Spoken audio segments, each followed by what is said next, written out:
기도하겠습니다. 하나님 아버지, 이 아침에 제게 주님의 음성을 묵상하는 말씀을 통하여 들려주시옵소서. 예수님 이름으로 기도합니다. 오늘 묵상할 말씀은 로마서 2장 4절과 5절 말씀입니다. 하나님은 오늘 말씀을 통해 주님은 제게 어떤 말씀을 들려주기 원하셨을까요? 세미한 주님의 음성이 들리게 되기를 바랍니다. 그래서 그 말씀으로 오늘을 살아가게 되기를 바랍니다. 바울은 로마서 2장을 시작하면서 남을 판단하는 문제가 얼마나 심각한 문제인지를 말씀했었습니다.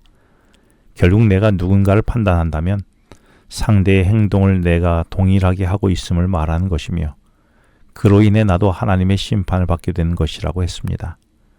그래서 지난 시간에 묵상한 말씀에서 하나님은 이런 나의 판단한 행동에서 돌이키기 위하여 인자하심과 용납하심으로 기디 참으셨다고 했습니다. 그럼에도 불구하고 이런 하나님의 깊은 사랑을 내가 받아들이지 않고 멸시했다는 것이죠.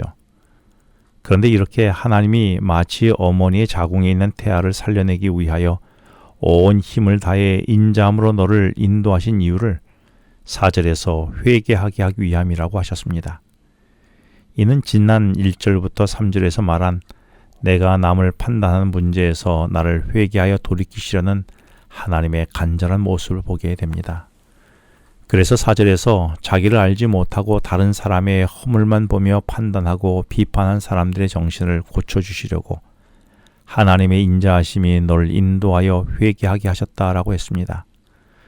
그런데 여기서 회개하게 하셨다라고 말한 회개는 헬라어로 메타노니아라는 단어가 사용되었습니다. 이 단어는 나중에라는 의미의 헬라어 메타와 생각이라는 의미의 헬라어 단인 노니아라는 말의 합성어입니다. 그러므로 여기서 말한 회개의 의미는 처음에 내가 했던 나 중심의 생각을 버리고 대신 하나님이 내게 주신 나중 생각인 하나님 중심의 생각으로 바꾸는 것을 말합니다. 그동안 나 중심의 생각은 어떤 것들이 있었습니까? 그것은 내 욕망을 채우기 위한 이기적인 생각들이 아니었습니까? 그래서 내 기준에 따라 남들을 무시하고 정죄하고 비난해 온 것이 아닌가요? 그래서 내가 그동안 다른 사람을 판단하고 수군거렸던 것들은 어떤 것들이 있습니까? 그래서 나로 하여금 이런 나 중심의 생각에서 하나님 중심의 생각으로 바꾸도록 하나님이 인자함으로 나를 인도하고 깨우치시고 계심을 나는 알고 있습니까?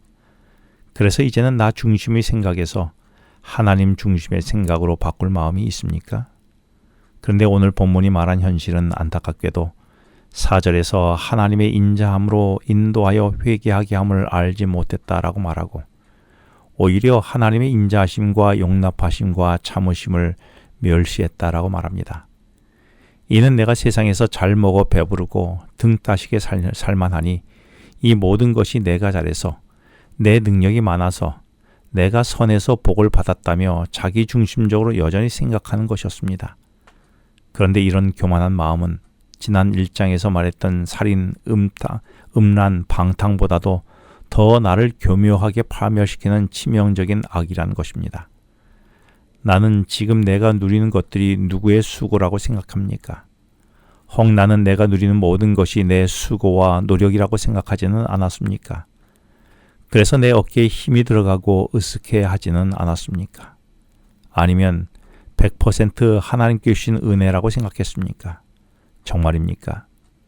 이렇게 나 중심적 생각을 하나님 중심적 생각으로 바꾸어 하나님께 감사하는 회개를 하지 않고 자기 교만에 빠져 내가 누리는 모든 것들은 내 수고와 능력 때문이라고 하는 자들에게 하나님이 심판날에 주실 것은 하나님의 진노뿐이라고 5절에서 바울은 말하고 있습니다.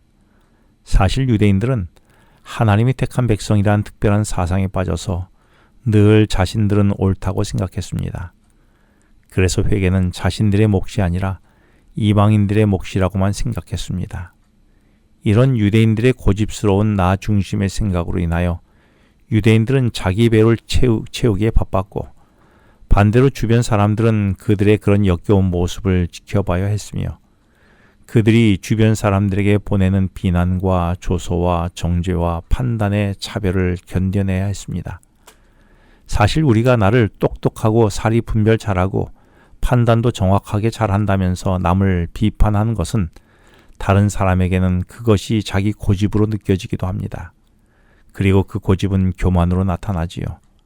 이런 사람은 하나님의 말씀을 보거나 들어도 사람이 어떻게 그렇게 성경대로 사느냐며 자신의 생각으로 합리화시키며 하나님 말씀보다 자기 생각으로 살아갑니다. 이렇게 스스로 교양과 지식이 풍부하다고 생각하는 사람들일수록 주변의 사람들은 매우 불편하게 됩니다. 혹 나는 그동안 내가 완벽하고 정확하고 늘 올곧게 살았다고 생각했던 사람들은 아니었습니까? 그래서 사실은 내가 고집스러운 교만한 사람은 아니었나요? 그래서 늘 주변 사람들을 불편하게 했던 사람은 아닙니까?